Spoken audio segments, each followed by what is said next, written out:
ယနေ့မေတ္တာဘာဝနာပွားများကြဖို့ဟောလိုပါတယ်။ဘာပြုလို့တော့ခဏကဘာကြီးဟာမီးဟုံဟုံတောက်နေတယ်။တနည်းပြောရလို့ရှိရင်ကဘာကြီးကလောဘမီးတဟုံဟုံဒေါသမီးတဟုံဟုံမောဟမီးတဟုံဟုံတောက်နေတယ်။မြမပြည်ကဒါနကောင်းမှုကုသိုလ်မိုးကြီးသီလကောင်းမှုကုသိုလ်မိုးကြီးဘာဝနာကောင်းမှုကုသိုလ်မိုးကြီး၃မျိုးတစ်ဖြိုးဖြိုးရွာသွန်းလျက်ရှိပါတယ်ဒီအချက်ကိုကပ္ပအခြေအနေနဲ့မြမအခြေအနေကိုကြည့်ရင်ပို့ပြီးတော့ယခုရှိဝေမိတဲ့ပြိဋ္ဌာသိပါကပ္ပအခြေအနေကြည့်ရင်ကြောက်เสียကောင်းလိုက်တာလူပေါင်း9000လောက်ဒုက္ခရောက်တာတွေအများကြီးသတင်းစာတွေကြည့်ရင်ဘုန်းကြီးများဒီကဘာကြီးမှာလောဘမီဟုံဟုံဒေါသမီဟုံဟုံမောဟမီဟုံဟုံတောက်နေတဲ့အကြောင်းကြောင့်ယခုလိုသတ္ထန္တရကဒုဗ္ဗေခန္တရကရောဂန္တရကတွေရောက်ခမန်းလေးဆက်ရောက်နေတာပဲလို့ဓမ္မသံဝေကရယူရပါတယ်မိမိတို့အမိမြန်မာပြည်အတွက်ကြည့်လိုက်ရင်နေရာတိုင်းမြို့တိုင်းမှာဒါနကောင်းမှုကုသိုလ်မိုးကြီးသီလကောင်းမှုကုသိုလ်မိုးကြီးဘာဝနာကောင်းမှုကုသိုလ်မိုးကြီးတစ်ဖြိုးဖြိုးရွာသွန်းနေတဲ့အတွက်သတ္ထန္တရရောဂန္တရဒုဗ္ဗေခန္တရကဒီဟုသောက၃ပါးကင်းဝေးလွတ်မြောက်ပြီးတော့နေတယ်ဆိုတာဓမ္မသဘောနဲ့အင်မတန်ထင်ရှားပါတယ်ဒါလိုဖြစ်ရတာဘာပြုလို့တုံးဆိုတော့ဗမာပြည်ကပုဂ္ဂိုလ်တွေဟာအနည်းဆုံးနေ့စဉ်ဖရာအပန်းထူတယ်ရှိမိထူတယ်ရေချမ်းထူတယ်တခါတတ္တဝါတွေကိုတတ်နိုင်သလောက်မိမိတို့တတ်သလောက်သိသလောက်မေတ္တာပို့တယ်လှူတာကဒါနမေတ္တာပို့တာကဘာဝနာအမြဲတမ်း၅ပါးသီလကိုဆောက်တည်တာကသီလမိုးဖြိုးဖြိုးရွာသွန်းနေတယ်ဆိုတာမိမိတို့မျက်မြင်မိမိတို့လက်တွေ့ဒါကြောင့်လည်းပဲကတ်၃ပါးကင်းဝေးလွတ်မြောက်တယ်ဆိုတာမိမိတို့ကိုယ်တိုင်သိပြီးဖြစ်ပါတယ်အဲ့ဒီလိုသိပြီးဖြစ်တဲ့အတိုင်းမိမိတို့ကျင့်သုံးနေကြမေတ္တာဘာဝနာတရားကိုတနည်းအားဖြင့်မေတ္တာဗြဟ္မစိုးတရားကိုယခုအယက်မျက်နှာအလိုက်10မျက်နှာချပြီးတော့မေတ္တာဘာဝနာတရားကိုပွားများကြရအောင်ဒါဟာတရားကိုကိုယ်တိုင်ကျင့်သုံးပြီးတော့နာတဲ့နည်းပါချက်ခုံတရေမြက်လွှာကိုချထားမိမိတို့ဆိုတဲ့မေတ္တာဖို့စကားထဲမှာစိတ်ကိုစူးစိုက်ထား၍အားလုံးလိုက်ပြီးဆိုကြပါမေတ္တာပွားရအောင်အရှိအယမျက်နှာ၌အနန္တသတ္တဝါအနန္တစัจ java လာအနန္တသတ္တဝါတို့ဘေးရန်ခတ်သိငြိမ်းကြပါစေဒေါသခတ်သိငြိမ်းကြပါစေရှင်ရဲ့ခတ်သိငြိမ်းကြပါစေနှလုံးစိမ်ဝမ်းအေးချမ်းကြပါစေအနောက်အယက်၌ရှိသောအနန္တစัจ java လာအနန္တသတ္တဝါတို့ဘေးရန်ခတ်သိငြိမ်းကြပါစေဒေါသခတ်သိငြိမ်းကြပါစေ ရှင်ရဲ့ခတ်သိမ်းငြိမ်းကြပါစေနှလုံးစိတ်ဝမ်းအေးချမ်းကြပါစေမြောက်အရ၌ရှိသောအနန္တစัจ java လာအနန္တတတ္တဝါတို့ဘေးရန်ခတ်သိမ်းငြိမ်းကြပါစေဒုသခတ်သိမ်းငြိမ်းကြပါစေရှင်ရဲ့ခတ်သိမ်းငြိမ်းကြပါစေနှလုံးစိတ်ဝမ်းအေးချမ်းကြပါစေတောင်းအရ၌ရှိသောအနန္တစัจ java လာအနန္တတတ္တဝါတို့ဘေးရန်ခတ်သိမ်းငြိမ်းကြပါစေဒေါသခတ်သိမ်းငြိမ်းကြပါစေရှင်ရဲ့ခတ်သိမ်းငြိမ်းကြပါစေနှလုံးစိတ်ဝမ်းအေးချမ်းကြပါစေအရှိတောင်တောင်အရ၌ရှိသောအနန္တစัจ java လာအနန္တတတ္တဝါတို့ဘေးရန်ခတ်သိမ်းငြိမ်းကြပါစေ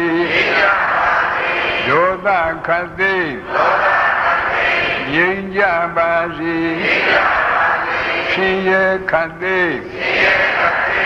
ငြိမ်းကြပါစေနှလုံးစိတ်ဝမ်းအေးချမ်းကြပါစေအနောက်မြောက်တောင်အရ၌ရှိသောအနန္တစัจ java လာအနန္တတတ္တဝါတို့ဘေးရန်ခတ်သိမ်းငြိမ်းကြပါစေဒေါသခတ်သိမ်းငြိမ်းကြပါစေရှင်ရဲ့ခတ်သိမ်းငြိမ်းကြပါစေနှလုံးစိတ်ဝမ်းအေးချမ်းကြပါစေအရှိမြောက်တောင်အရ၌ရှိသောအနန္တစัจ java လာအနန္တတတ္တဝါတို့ဘေးရန်ခတ်သိမ်းငြိမ်းကြပါစေဒေါသခတ်သိမ်းငြိမ်းကြပါစေရှင်ရဲ့ခတ်သိမ်းငြိမ်းကြပါစေနှလုံးစိတ်ဝမ်းအေးချမ်းကြပါစေအနောက်တောင်တောင်အရ၌ရှိသောအနန္တစัจ java လာအနန္တတတ္တဝါတို့ဘေးရန်ခတ်သိမ်းငြိမ်းကြပါစေဒေါသခတ်သိမ်းငြိမ်းကြပါစေရှင်ရဲ့ခတ်သိမ်းငြိမ်းကြပါစေနှလုံးစိတ်ဝမ်းအေးချမ်းကြပါစေအောက်အရ၌ရှိသောထက်ဝန်းကျင်အနန္တစัจ java လာအပေဘုံသာအနန္တတတ္တဝါတို့ဘေးရန်ခတ်သိမ်းငြိမ်းကြပါစေဒေါသခတ်သိမ်းငြိမ်းကြပါစေရှင်ရဲ့ခတ်သိမ်းငြိမ်းကြပါစေနှလုံးစိတ်ဝမ်းအေးချမ်းကြပါစေအထက်အရ၌ရှိသော ဆက်ဝန်းကျင်အနန္တစေကြဝဠာအနန္တနတ်မြမာတို့ဘေးရန်ခတ်သိငြိမ်းကြပါစေဒေါသခတ်သိငြိမ်းကြပါစေဆင်းရဲခတ်သိငြိမ်းကြပါစေနှလုံးစိတ်ဝမ်းအေးချမ်းကြပါစေသာ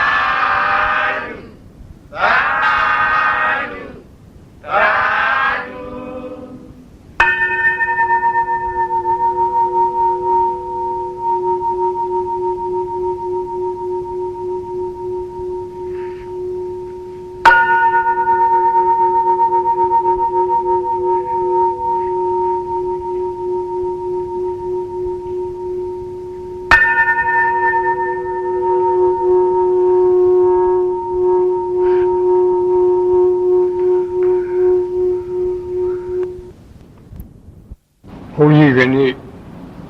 ဟောပြမှာမေတ္တာဘာဝနာပွားများပုံဟောပြပါမယ်။တနည်းကပဋိသင်္ပိဓာမေပါဠိတော်မှာလာတဲ့ဓိတာဖရဏမေတ္တာလို့ခေါ်တဲ့အယတ်ဆေမျက်နှာဖြန့်ဝေတဲ့မေတ္တာဖြစ်ပါတယ်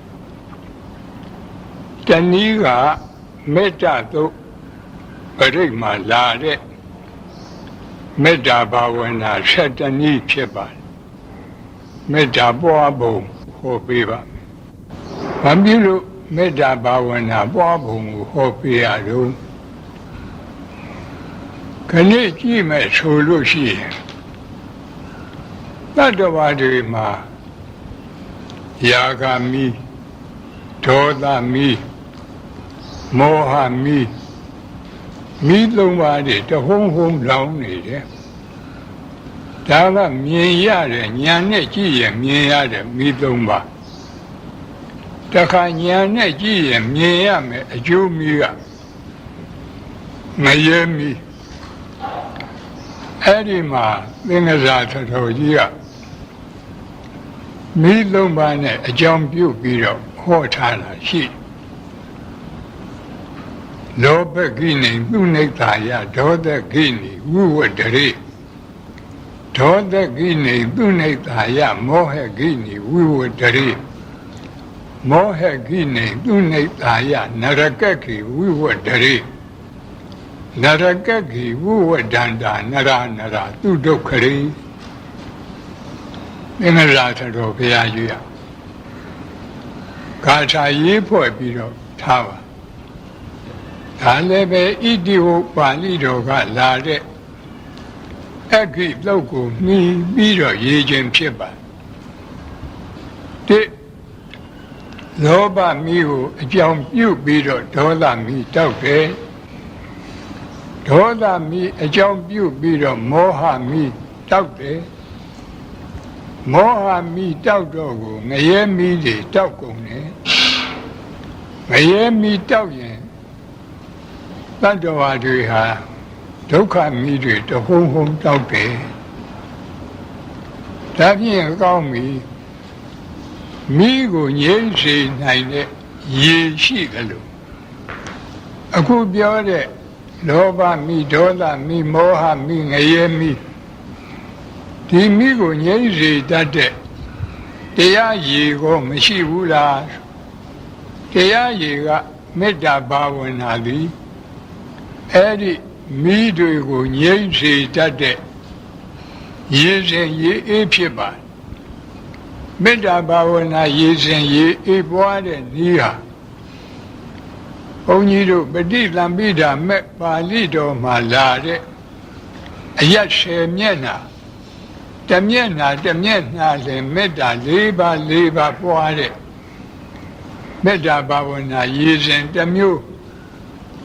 မေတ္တာသုတ်ပရိတ်မှာလာတဲ့မေတ္တာဘာဝနာ7 မျိုး2 မျိုးတောင်ရှိပါလေမေတ္တာရေစဉ်ရှိ2 မျိုးပြောကြလို့ ဤတွင်ပဋိသင်္ပိဓာမဲ့ပါဠိတော်မှာလာတဲ့မေတ္တာဘာဝနာပွားပုံကဘုန်းကြီးတို့ဒီအရက်ဆယ်မျက်နှာကိုရှာကရေတွက်ပုံက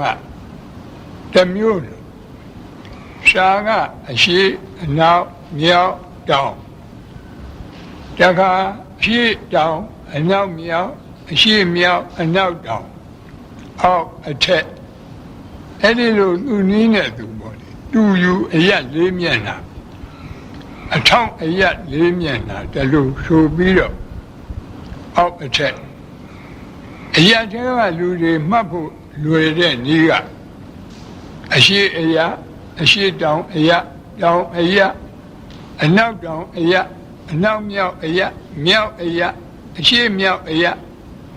အဲ့ဒီလိုမှတ်ရင်လည်းပဲအရက်တဲကနီးရပြီးပါဤတွင်ဥပမာအရှိအရက်ဆိုပါဆိုရဲ့ဥရတိမာယဒိသာယသဗ္ဗိတတ္တာအဝေရာဟွန်တုအပြာပစ္စာဟွန်တုအနိကာဟွန်တုဒုက္ခိအတ္တနံပရိဟရန္တုတုလေးချက်ဟာမေတ္တာဘာဝနာပြတယ်အယတ္တမျက်နာအတွက်မေတ္တာ၄ပါးပွားတတ်ရင်ကျန်တဲ့အယကိုးမျက်နာအတွက်အကုန်လုံးမေတ္တာပွားတတ်သွားတယ်အဲ့ဒီမှာအရှိအယ၌ရှိသောအနန္တစေကြဝဠာအနန္တတတ္တဝါမေတ္တာကအပမညာကမ္မထံခေါ်ပါတယ်တတ္တဝါအပိုင်အခြားမထားရတတ္တဝါမနိုင်ရှင်နိုင်လောက်အောင်များတဲ့အနန္တတတ္တဝါအဲ့ဒီလိုစေကြဝဠာလည်းပဲအရှိဘက်ကအနန္တစေကြဝဠာစေကြဝဠာအနန္တမှာရှိရတဲ့အနန္တတတ္တဝါတွေအာယုံပြုပြီးတော့အဝေရာဟွန်တုဆိုတာကဘေးရန်ခတ်သိငြိမ်းကြပါစေတယောက်တယောက်ရန်ပြုလို့တဲ့စေတနာဘုန်းကြီးတို့ရှားအခေါ်ဝေရစေတနာလို့ခေါ်တယ်အဲ့ဒီဝေရစေတနာရန်ပြုလို့တဲ့စေတနာဖြစ်ရင်ဒေါသတွေဖြစ်လာတယ်ဒေါသတွေဖြစ်လာရင်ကိုယ်စိတ်ဆင်းရဲတယ်အဲ့ဒီကိုယ်စိတ်ဆင်းရဲရင်နှလုံးစိတ်ဝမ်းမအေးချမ်းတော့ဘူးနှလုံးစိတ်ဝမ်းပူပန်တယ်အဲ့ဒါကြောင့်ဒီလေးခုကိုတတ်ပြီးတော့အဝေရာဟွန်တုကြည့်ပြီးတော့ဘေးရန်ခတ်သိမ်းငြိမ်းကြပါစေအပြာပစ္စာဟွန်တုကြည့်ပြီးတော့ဒေါသခတ်သိမ်းငြိမ်းကြပါစေအနိကာဟွန်တုကိုကြည့်ပြီးတော့ဆင်းရဲခတ်သိမ်းငြိမ်းကြပါစေဒုက္ခိအတ္တနာပရိဟရန္တုကြည့်ပြီးတော့ကိုယ်စိတ်နှလုံးစိတ်ဝမ်းအေးချမ်းရပါစေလို့ဆိုရင်ဗမာနီးနဲ့ဗမာပွားရင်အနဲ့အတိတ်ပဲမချင်းစရာမရှိဘူးမျက်စိကိုမှိတ်ထားသို့မဟုတ်စက်ခုံတွေကိုချထားပြီးတော့ပွားကြည့်ရအောင်ဘုန်းကြီးတို့ရှားတဲ့ကလာတဲ့အယက်အသွားနဲ့တူယူအယက်လေးမျက်နှာအထောက်အယက်လေးမျက်နှာအောက်အယက်လေးမျက်နှာအထက်အယက်အောက်အယက်အထက်အယက်အားလုံးအယက်10မျက်နှာမေတ္တာဘာဝနာပွားရအောင်ဒကာကြီးတွေဒကမကြီးတွေဆက်ခုံတွေမြတ်စွာချပြီးတော့ဟောဒီဒိတာဖရဏမေတ္တာကိုအရင်ပွားကြရအောင်မြတ်လိုက်ဆိုကြအရှိအယက်၌ရှိသောအနန္တစေကြဝဠာအနန္တတတ္တဝါတို့ဘေးရန်ခတ်သိငြိမ်းကြပါစေဒေါသခတ်သိငြိမ်းကြပါစေရှင်ရခတ်သိငြိမ်းကြပါစေနှလုံးစိတ်ဝမ်းအေးချမ်းကြပါစေအနောက်အယက်၌ရှိသောအနန္တစေကြဝဠာအနန္တတတ္တဝါတို့ ဘေးရန်ခတ်သိမ်းငြိမ်းကြပါစေဒေါသခတ်သိမ်းငြိမ်းကြပါစေရှင်ရခတ်သိမ်းငြိမ်းကြပါစေနှလုံးစိတ်ဝမ်းအေးချမ်းကြပါစေမြောက်အရ၌ရှိသောအနန္တစัจ java လာအနန္တသတ္တဝါတို့ဘေးရန်ခတ်သိမ်းငြိမ်းကြပါစေဒေါသခတ်သိမ်းငြိမ်းကြပါစေရှင်ရခတ်သိမ်းငြိမ်းကြပါစေနှလုံးစိတ်ဝမ်းအေးချမ်းကြပါစေတောင်အရ၌ရှိသောအနန္တစัจ java လာအနန္တသတ္တဝါတို့ဘေးရန်ခတ်သိမ်းငြိမ်းကြပါစေဒေါသခတ်သိမ်းငြိမ်းကြပါစေရှင်ရခတ်သိမ်းငြိမ်းကြပါစေနှလုံးစိတ်ဝမ်းအေးချမ်းကြပါစေအနောက်တောင်တောင်အရ၌ရှိသောအနန္တစัจ java လာအနန္တသတ္တဝါတို့ဘေးရန်ခတ်သိမ်းငြိမ်းကြပါစေဒေါသခတ်သိမ်းငြိမ်းကြပါစေရှင်ရခတ်သိမ်းငြိမ်းကြပါစေနှလုံးစိတ်ဝမ်းအေးချမ်းကြပါစေအနောက်မြောက်တောင်အရ၌ရှိသောအနန္တစัจ java လာအနန္တသတ္တဝါတို့ဘေးရန်ခတ်သိမ်းငြိမ်းကြပါစေဒေါသခတ်သိမ်းငြိမ်းကြပါစေရှင်ရခတ်သိမ်းငြိမ်းကြပါစေနှလုံးစိတ်ဝမ်းအေးချမ်းကြပါစေအရှိမြောက်ထောင်အရ၌ရှိသောအနန္တစัจ java လာအနန္တသတ္တဝါတို့ဘေးရန်ခတ်သိမ်းငြိမ်းကြပါစေဒေါသခတ်သိမ်းငြိမ်းကြပါစေရှင်ရခတ်သိမ်းငြိမ်းကြပါစေနှလုံးစိတ်ဝမ်းအေးချမ်းကြပါစေအနောက်တောင်တောင်အရ၌ရှိသောအနန္တစัจ java လာအနန္တသတ္တဝါတို့ဘေးရန်ခတ်သိမ်းငြိမ်းကြပါစေဒေါသခတ်သိမ်းငြိမ်းကြပါစေရှင်ရခတ်သိမ်းငြိမ်းကြပါစေနှလုံးစိတ်ဝမ်းအေးချမ်းကြပါစေအောက်အရ၌ရှိသောထက်ဝန်းကျင်အနန္တစัจ java လာအပေဘုံသာအနန္တသတ္တဝါတို့ဘေးရန်ခတ်သိမ်းငြိမ်းကြပါစေဒေါသခတ်သိမ်းငြိမ်းကြပါစေရှင်ရခတ်သိမ်းငြိမ်းကြပါစေနှလုံးစိတ်ဝမ်းအေးချမ်းကြပါစေအထ ထက်အရ၌ရှိသောထဝန်းကျင်အနန္တဆက်ကြဝဠာအနန္တနတ်မြမာတို့ဘေးရန်ခတ်သိငြိမ်းကြပါစေဒေါသခတ်သိငြိမ်းကြပါစေရှင်ရဲခတ်သိငြိမ်းကြပါစေနှလုံးစိတ်ဝမ်းအေးချမ်းကြပါစေဟောတာပဋိသင်္ပိဒမဲ့ပါဠိတော်ကလာတဲ့ဓိတာဖရဏမေတ္တာလို့ခေါ်တယ်အယတ်10မျက်နှာအာယုံပြုပြီးတော့ဖြန့်ဝေတဲ့မေတ္တာဒီအယတ်10မျက်နှာထားပုံကခုပြောတယ်လို့ပဲစာထဲကထားတာကအရှိအနောက်မြောက်တောင်ဒီအစဉ်အတိုင်းအရှိတောင်တောင်အနောက်မြောက်တောင်အရှိမြောက်တောင်အနောက်တောင်တောင်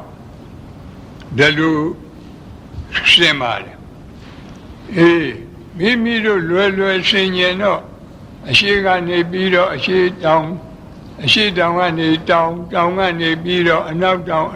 ကနေပြီးအနောက်ကနေပြီးအနောက်မြောက်ကနေပြီးမြောက်အနောက်မြောက်ကပြီးတော့အရှိမြောက်ပြီးတော့အရှိလို့အဲ့ဒီလိုဘုန်းကြီးတို့သိမ်မြနမိတ်ကြားတဲ့အခါအယတ်ဆက်အောင်ကြားရတယ်လို့ရှိအဲ့ဒီလိုအယတ်စဉ်အတိုင်းယခုလိုမေတ္တာပွားမဲ့ဆိုလည်းပဲပွားရပါတယ်ပွားကောင်းပါယခုပြောတဲ့မေတ္တာဘာဝနာဆိုနည်းတွေဟာဘုန်းကြီးတို့ဒီခင်မွန်ဆရာတော်ကြီးများပွားတဲ့ဤအတိုင်းမှာဆိုရုပ်အတိုင်းမှာဟောတာအထက်အရာနဲ့အောက်အရာကြတော့လည်းနဲ့ထဝန်းကျင်အနန္တစေကြဝဠာလို့ထဝန်းကျင်ကလေးထည့်ရဘာဖြစ်လို့တုံးဆိုတော့အဲ့ဒီထဝန်းကျင်မထည့်ရင်အောက်အရာ၌ရှိသောအနန္တစေကြဝဠာလို့ဆိုလိုက်ရင်ဒီစေကြဝဠာအောက်မှာစေကြဝဠာတိုက်တတိုက်ပြီးတိုက်အောက်မှာပေါ့လေစေကြဝဠာတွေအနန္တရှိတယ်လို့ဒီလိုအဓိပ္ပာယ်ရောက်မဟုတ်ဘူးအမှန်ကဒီစေကြဝဠာမှာအခုမြေအောက်မှာရေရှိတယ်ရေအောက်မှာလေရှိတယ်လေအောက်မှာအရတကာသဆိုတဲ့ကောင်းကင်ကြီးပဲရှိတယ်အောက်မှာစေကြဝဠာတိုက်မရှိဘူးဘေးပတ်ဝန်းကျင်မှာတော့စေကြဝဠာတိုက်တွေအနန္တရှိတယ်အဲ့ဒါတွေအာယုံရောက်အောင်လို့အောက်အရာ၌ရှိသောနောက်နာကထဝန်းကျင်ဆိုတာဘေးပတ်လေလို့ဆိုလိုတယ်အနန္တစေကြဝဠာအဲ့ဒီစေကြဝဠာကဘာဖြစ်လို့တလူကိုယ်ရတုံးဆိုတော့ခုနကအရာရှင်းမျက်နှာပြောတုံးကအပေပုံသားတွေစိတ်ကအာယုံမရောက်ဘူးကိုယ်တိုင်ပို့ကြည့်လဲမရောက်တာတွေ့ရအဲ့ဒါကြောင့်အပေပုံသားတွေကိုအာယုံရောက်အောင်လို့အောက်အရာကပွားရထို့အတူပဲအရာရှင်းမျက်နှာပွားတုံးကအထက်ကနတ်တွေမြမာတွေမပါဘူးအာယုံထဲမှာမရောက်ဘူးမိမိတို့လူတွေတပြင်းနဲ့တည်နေတဲ့လူတွေကိုသာအာယုံရောက်လို့အထက်ကနတ်တွေမြမာတွေရောက်မေတ္တာပွားရအောင်ဆိုပြီးတော့အထက်အရာ၌ရှိသောအနန္တစေကြဝဠာလို့ဆိုတဲ့ရှင်းနာကထဝန်းကျင်လို့ထည့်တာလေဒီအတိုင်းပဲဒီထဝန်းကျင်မထည့်လို့ရှိရင်ဒီစေကြဝဠာရဲ့အထက်မှာစေကြဝဠာတိုက်တွေဆင်ခဲ့အနန္တစေကြဝဠာလို့အဲ့ဒီလိုထင်သွားမယ်အဲ့ဒီလိုမထင်အောင်အဲ့ဒီအထင်ကိုတားမြစ်ပြီးတော့ထဝန်းကျင်ဆိုတော့ဘေးပတ်လေအနန္တစေကြဝဠာအနန္တနတ်မြမာတို့ဒါလေးပဲထူးတယ်ဒါဓိတာဖရဏမေတ္တာလို့ခေါ်တယ်သာဓုသာဓုသာ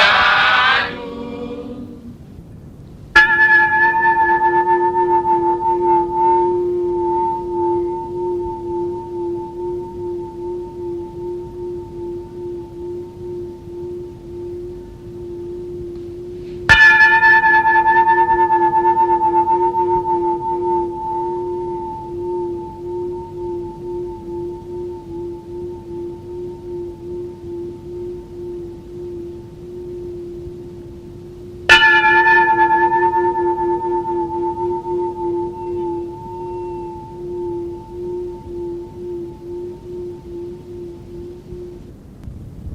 ုန်းကြီးကနေ့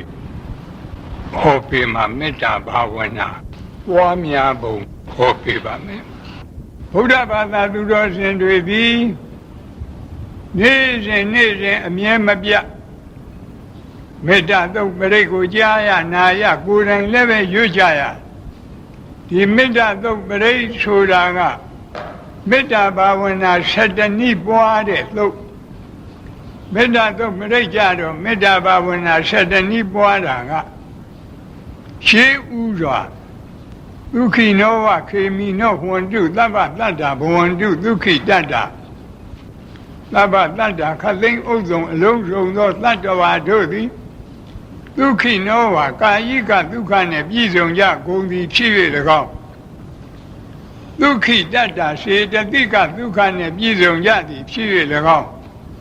ခေမိနောဘေးရန်ဝိပအေးမြရကုန်သည်ဝန္တုဘဝန္တုဖြစ်ကြပါစေသတ္တဝါတွေကိုတခွန်းတည်းနဲ့ခြုံပြီးတော့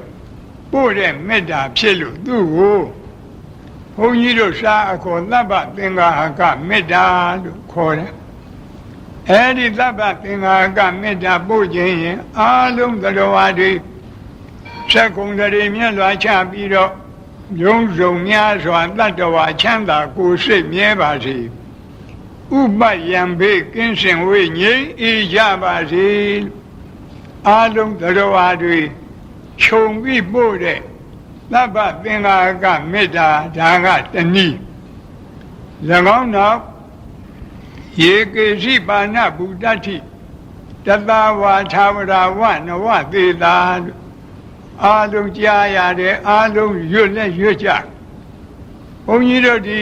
ပါဠိလိုတကယ်မေတ္တာပွားပြီးဆိုတော့ယေကေရှိပါဏဗုဒ္ဓတိ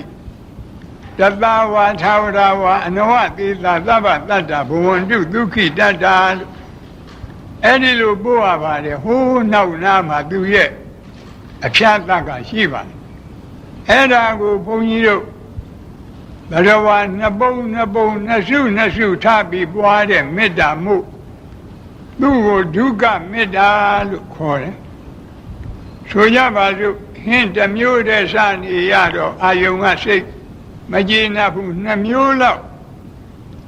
အာယုံပြောင်းကျင်တယ်လို့ပဲအခုလည်းပဲသတ္တဝါတွေကိုအကုန်လုံး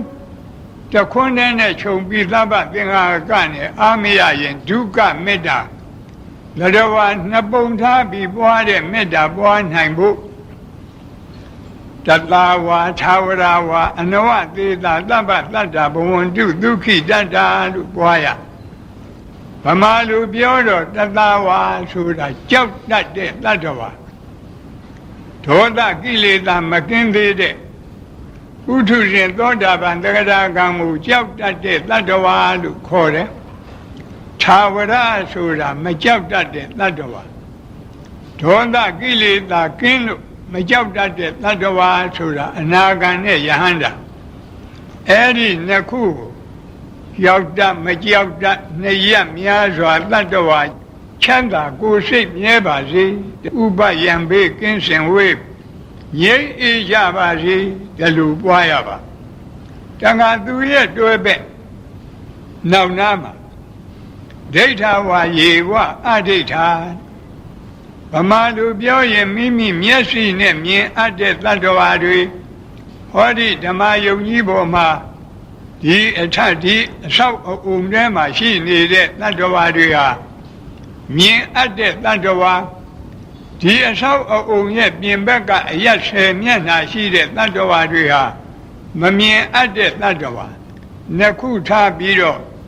မြင်အပ်မမြင်အပ်နှစ်ရက်များစွာတတ္တဝါချမ်းသာကိုယ်စိတ်မြဲပါစေအဲ့ဒီလိုပွားရပါမယ်နောက်ကဒူတွေဝတ္တန္တိအဝိဒူတွေဆိုတာကအဝေးမှနေတဲ့တတ္တဝါအနီးမှနေတဲ့တတ္တဝါ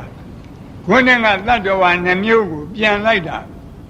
အဝေးမှနေတဲ့တတ္တဝါဆိုတာဒီအဆောက်အအုံပြင်ဘက်ကအရက်10 မျက်နှာမှာနေကြတဲ့တတ္တဝါတွေအနီးမှနေတဲ့တတ္တဝါဆိုတာဒီအဆောက်အအုံအတွင်းမှာရှိတဲ့တတ္တဝါတွေအာယုံပြုတ်ပြီးတော့ဝေးနေနီးနေနှထွေများစွာတတ္တဝါ ချမ်းသာကိုယ်စိတ်မြဲပါစေဒီလိုပွားရပါပြီးတော့နောက်နာမှာဘုဒ္ဓဝသံဘဝေတိဝသဗ္ဗတတ္တဘဝန္တုဒုက္ခိတတ္တာဆိုတာ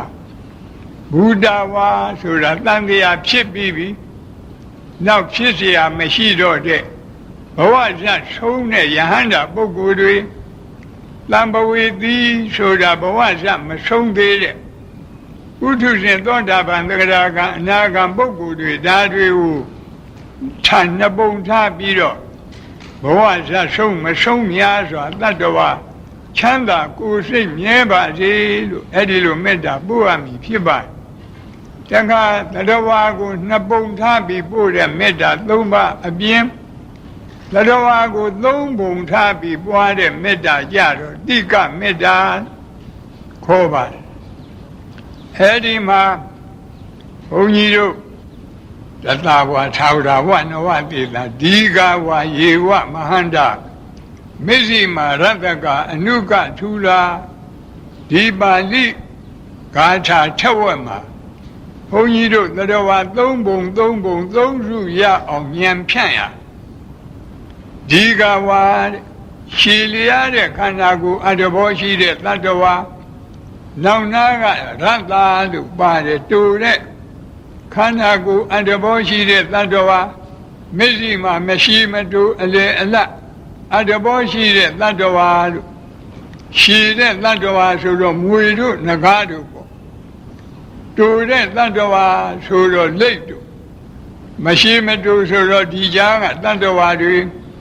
ဒါသုံးခုကိုခြုံပြီးတော့ရှည်တူအလတ်သုံးရခန္ဓာတတ္တဝါချမ်းသာကိုယ်စိတ်မြဲပါစေဒီလိုပွားရတခါနောက်လာတယ်မဟန္တာခန္ဓာကိုယ်ကြီးမားတဲ့တတ္တဝါရာဟုအသူရိန်ကြီးတို့လိုခန္ဓာကိုယ်ကြီးမားတဲ့တတ္တဝါတွေအနုကခန္ဓာကိုယ်သေးငယ်တဲ့တတ္တဝါတွေမျက်စိမှာအဲ့ဒီမကြီးမငယ်အလေအလတ်တတ္တဝါတွေသုံးစုထပြီးတော့ကြီးငယ်အလတ်သုံးရခန္ဓာတတ္တဝါချမ်းသာကိုယ်စိတ်မြဲပါစေ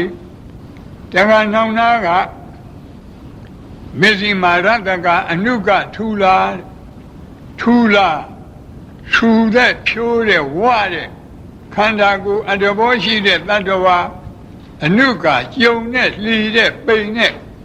ခန္ဓာကိုယ်အတ္တဘောရှိတဲ့တတ္တဝါမေဇိမာမဆူမကြုံအလေအလတ်အတ္တဘောရှိတဲ့တတ္တဝါလူပဲသုံးမျိုးနော်ဝတဲ့လူပိန်တဲ့လူမဝမပိန်အလေအလတ်လူဒီလိုသုံးမျိုးအဲ့ဒီမှာဆူကြုံအလတ်သုံးရခန္ဓာတတ္တဝါချမ်းသာကိုယ်စိတ်မြဲပါစေလို့အဲ့လိုပွားရအခုပြောခဲ့တဲ့မေတ္တာတွေကတစ်ဖက်သားအပေါ်မှာအရှိအပွားချမ်းသာရကြောင်းအရှိအပွားကိုရယူလို့တဲ့မေတ္တာပါဠိလိုဟိတာဓိကမဒိဋ္ဌာယမေတ္တာလို့ခေါ်တယ်အရှိအပွားချမ်းသာရကြောင်းကိုရယူလို့တာမေတ္တာမြည်သလိုတစ်ဖက်သားအပေါ်မှာအရှိအပွားမဲ့လို့ခေါ်တဲ့ဆင်းရဲဒုက္ခရောက်ကြောင်းမလိုတာကိုလည်းပဲအဟိတာပညေနာဒိဋ္ဌာယမေတ္တာလို့ခေါ်တယ်အဲ့ဒီမေတ္တာပွားနိုင်အောင်လို့နာပရောပရဏိကုပ္ပေထနာတိမင်္ဂေထကတ္ထစီနံကံရှိဗျာရောတနာပတိကသင်ညလင်ညမင်ညတဒုက္ခမိတ်စေယဘဒဝါတွေဆင်းရဲဒုက္ခရောက်တာဘာကြောင့်လဲတယောက်ကတယောက်လိမ့်လီလှိပြနေလို့အလိမ့်မပေါ်ခင်ဆက်ဆံရေးအရှင်ပြေတော်လည်းပဲအလိမ့်ပေါ်လာရင်ခိုက်ရန်ဒေါသဖြစ်ပြီးဆင်းရဲဒုက္ခရောက်ဒါကြောင့်လူအချင်းချင်းလှည့်ပတ်ချင်းဟာဆင်းရဲဒုက္ခရောက်ကြောင်းတရားဒီတရားကင်းရပါစေလူအချင်းချင်းလှည့်ပတ်ချင်းကင်းရှင်းရပါစေဒီလိုပွားရတက္ကနာတိမင်္ဂေထကတ္ထစီနံကံရှိဒုတိယသတ္တဝါတွေဆင်းရဲဒုက္ခရောက်ကြောင်းပြောစမ်းပါတယောက်ကတယောက်ကိုအထင်သေးခြင်းအထင်သေးတာမသိခင်တော့ဆက်ဆံရေးအရှင်ပြေဤအထင်သေးတာသိရင်ခိုက်ရန်ဒေါသဖြစ်ပြီးဆင်းရဲဒုက္ခရောက်ဒါကြောင့်အချင်းချင်းအထင်သေးခြင်းလည်းပဲ ဆင်းရဲဒုက္ခရောက်ကြောင်းအရှိအပွားမဲ့တရားဖြစ်လို့အဲ့ဒီတရားကင်းပါစေအထင်သေးခြင်းအချင်းချင်းကင်းရှင်းကြပါစေဒီလိုမေတ္တာပွားရဗျာရောတနာပฏิကသင်ညနေညမညတဒုက္ခမေရှိယတတိယဒုက္ခရောက်ကြောင်းတရားကတယောက်ကတယောက်ဆင်းရဲတာကိုအလိုရှိတတိယတို့မလိုပါဘူးကိုတော့ဒီလိုမဟုတ်ပါဘူးမိမိတို့ကဗုဒ္ဓရဲ့သားတော်သမီးတော်မူလို့ဒီစိတ်တွေမရှိတာနော်ကဘာကြီးတစ်ခုလုံးကြည့်ရင်ဗုဒ္ဓဘာသာကလွဲရင်ဘုရားတော်အဖြစ်တစ်ဖက်သားဆင်းရဲတာကိုပဲအလိုရှိတယ်ကိုယ်သာချမ်းသာဒါကြောင့်အချင်းချင်းဆင်းရဲလူချင်းလည်းပဲဒုက္ခရောက်ကြောင်းတရားဖြစ်လို့ဆင်းရဲလူချင်းအချင်းချင်းကင်းရှင်းကြပါစေအဲ့ဒီလိုမေတ္တာပွားတာကိုအရှိအပွားမဲ့ပယ်ရှားလို့တဲ့မေတ္တာ၃ပါးလို့ခေါ်တယ်ယခုမေတ္တာဘာဝနာတဏှိတဏှိကိုနှခေါက်လက်တွေ့ပွားကြည့်ရအောင်ရသက္ကုံတရေမြတ်စွာဘုရားအားလုံးလိုက်ဆိုကြဗျာလုံးစုံများစွာသတ္တဝါချမ်းသာကိုယ်စိတ်မြဲပါစေဥပယံပေကင်းစင်ဝေးငြိမ်းအေးကြပါစေလုံးစုံများစွာသတ္တဝါချမ်းသာကိုယ်စိတ်မြဲပါစေဥပယံပေကင်းစင်ဝေးငြိမ်းအေးကြပါစေကြောက်တတ်မကြောက်တတ်နေရများစွာသတ္တဝါချမ်းသာကိုယ်စိတ်မြဲပါစေဥပယံပေကင်းစင်ဝေးငြိမ်းအေးကြပါစေကြောက်တတ်မကြောက်တတ်နေရများစွာသတ္တဝါချမ်းသာကိုယ်စိတ်မြဲပါစေဥပယံပေကင်းစင်ဝေးငြိမ်းအေးကြပါစေမြင်အပ်မမြင်အပ်နေရများစွာသတ္တဝါချမ်းသာကိုယ်စိတ်မြဲပါစေဥပယံပေကင်းစင်ဝေးငြိမ်းအေးကြပါစေမြင်အပ်မမြင်အပ်နေရများစွာသတ္တဝါချမ်းသာကိုယ်စိတ်မြဲပါစေဥပယံပေကင်းစင်ဝေးငြိမ်းအေးကြပါစေဝေးနေနီးနေလက်ထွေများစွာသတ္တဝါချမ်းသာကိုယ်စိတ်မြဲပါစေဥပယံပေကင်းစင်ဝေးငြိမ်းအေးကြပါစေဝေးနေနီးနေလက်ထွေများစွာသတ္တဝါချမ်းသာကိုယ်စိတ်မြဲပါစေဥပယံပေကင်းစင်ဝေးငြိမ်းအေးကြပါစေဘဝဇာဆုံးမဆုံးများစွာသတ္တဝါချမ်းသာကိုယ်စိတ်မြဲပါစေဥပယံပေကင်းစင်ဝေးငြိမ်းအေးကြပါစေဘဝဇာဆုံးမဆုံးများစွာသတ္တဝါချမ်းသာကိုယ်စိတ်မြဲပါစေဥပ ပယံဘေကင်းစင်ဝေးငြိမ်းအေးကြပါစေရှိတုအလသုံးရခန္ဓာတတ္တဝါချမ်းသာကိုယ်စိတ်မြဲပါစေဥပယံဘေကင်းစင်ဝေးငြိမ်းအေးကြပါစေရှိတုအလသုံးရခန္ဓာတတ္တဝါချမ်းသာကိုယ်စိတ်မြဲပါစေဥပယံဘေကင်းစင်ဝေးငြိမ်းအေးကြပါစေဤငယ်အလသုံးရခန္ဓာတတ္တဝါချမ်းသာကိုယ်စိတ်မြဲပါစေဥပယံဘေကင်းစင်ဝေးငြိမ်းအေးကြပါစေဤငယ်အလသုံးရခန္ဓာတတ္တဝါချမ်းသာကိုယ်စိတ်မြဲပါစေ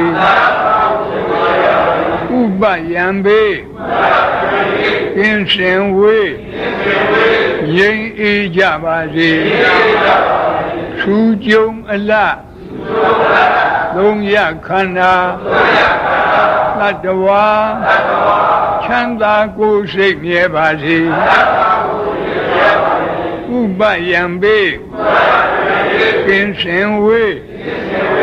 ငြိမ်းအေးကြပါစေထူးကျုံအလသုံးရခန္ဓာတတ္တဝါ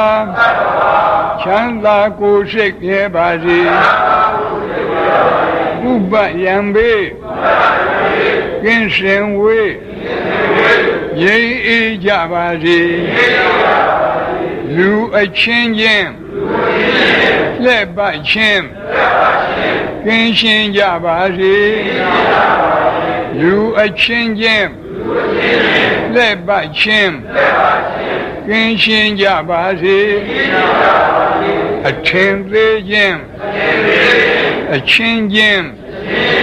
ကင်းရှင်းကြပါစေအထင်သေးခြင်း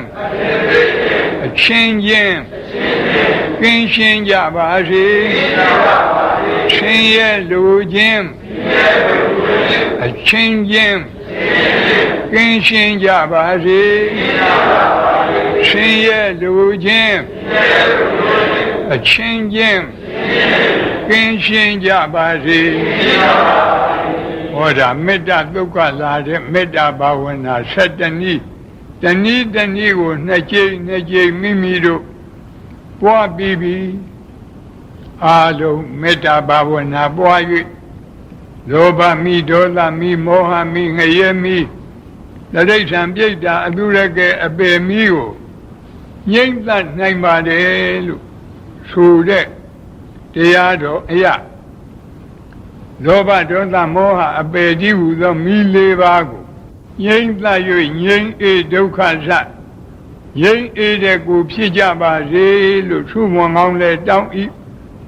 အားလုံးလည်းပဲဆုတောင်းရအောင်ဘုန်းကြီးရှိကဆုတောင်းပေးမယ်ဤသို့လည်းနေ့စဉ်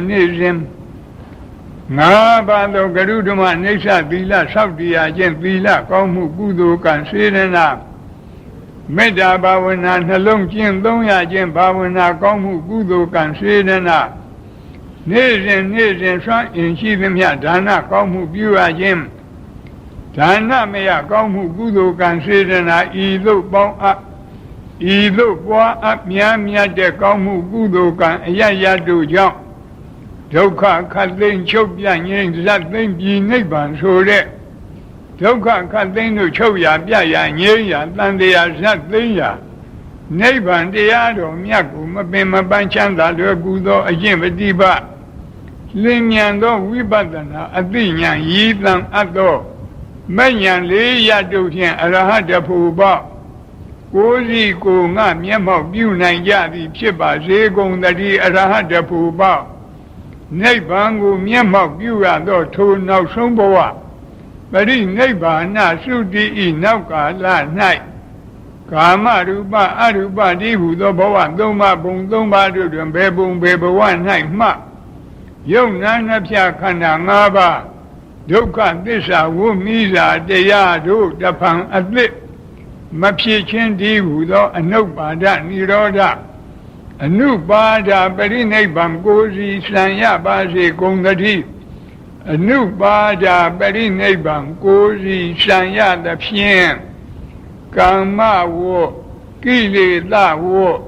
ဝိပါကဝတ်တည်းဟုသောဝတ်ဒုက္ခခတ်သိမ်းသံဃာမိတော့မိလျံကြီးအပြည့်တိုင်ငြိမ်ကြပါစေကုန်သတည်း